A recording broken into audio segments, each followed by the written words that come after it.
Beragam jenis kendaraan listrik dari berbagai merek semakin banyak meramaikan pasar otomotif Indonesia pada tahun 2024.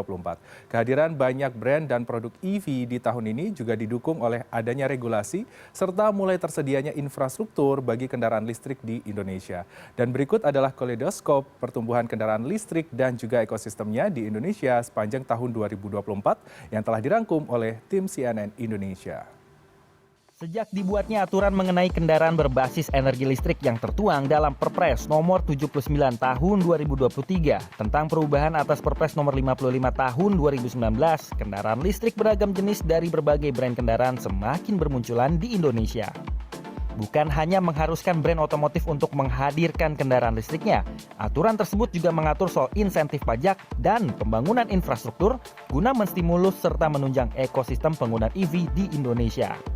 Berdasarkan data dari Kementerian Perhubungan pada akhir tahun 2024, jika dibandingkan dengan saat pertama kali kendaraan listrik dijual di Indonesia pada 2019 lalu, jumlah kendaraan listrik pada periode tersebut tercatat hanya ada 1.437 unit saja.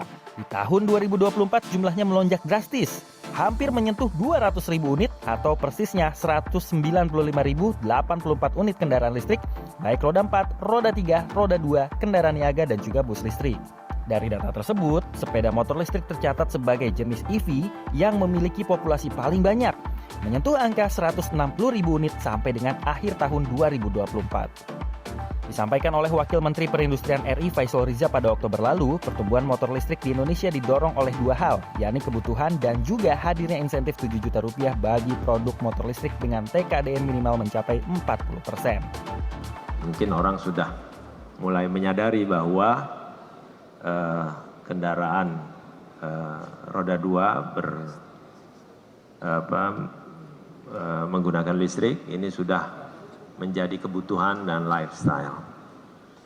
Oleh karena itu, Kementerian Perindustrian melalui program pemberian bantuan pemerintah untuk pembelian KBLBB roda 2 sudah dikeluarkan dan tercantum dalam Permen Perin nomor 6 tahun 2023. Melalui program bantuan ini diberikan potongan harga pembelian sekitar 7 juta rupiah per unit dengan syarat PKDN-nya harus 40%. Bahkan subsidi tersebut sudah habis per Oktober 2024 dan tersalurkan kepada 63.157 motor listrik yang terjual ke masyarakat.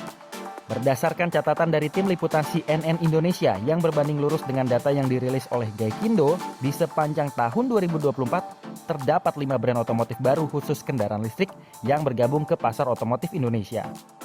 Kelimanya adalah BYD, VinFast, Aletra, Zeekr, dan Aion yang diperkenalkan melalui 3 pameran kendaraan sepanjang tahun 2024 seperti IIMS, Gias, dan GJAW. Jumlah brand baru ini diprediksi masih akan terus bertambah saat memasuki tahun 2025. Kehadiran dari para brand kendaraan terbaru ini juga turut serta menyumbang angka pertumbuhan kendaraan listrik di Indonesia pada tahun 2024. Selain itu, adanya insentif seperti insentif PPN 10%, insentif PKB, dan bea balik nama masing-masing sebesar 0% juga menjadi stimulus dari maraknya penjualan mobil listrik di Indonesia.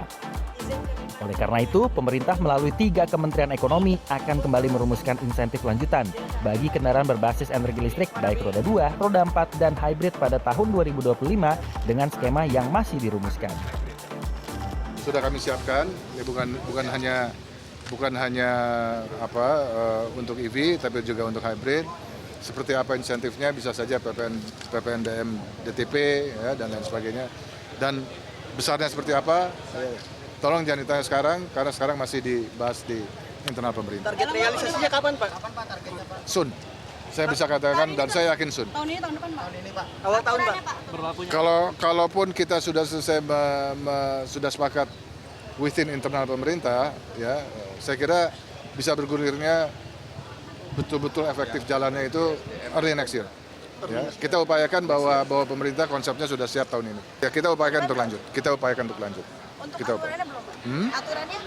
Ya ini bagian dari yang mau kita bahas, EV, ya, kemudian juga hybrid, ya. Nah itu nanti besarannya seperti apa ini sekarang yang lagi kita bahas. Berarti insentif masih penting, Pak, ya, untuk kendaraan? Sangat penting.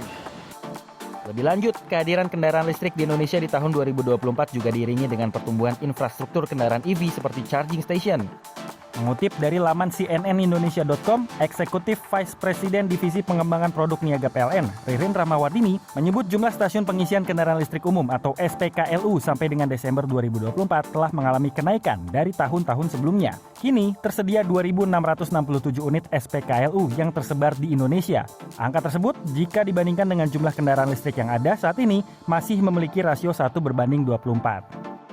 Akan tetapi PLN pun menargetkan hingga akhir tahun 2024 setidaknya akan ada 3.000 SPKLU yang disediakan dan berupaya mengejar rasio 1:17 hingga 20 dalam ketersediaan ekosistem kendaraan listrik di Indonesia hingga beberapa tahun mendatang. Aldi Pratama, Baramaestro, Jakarta.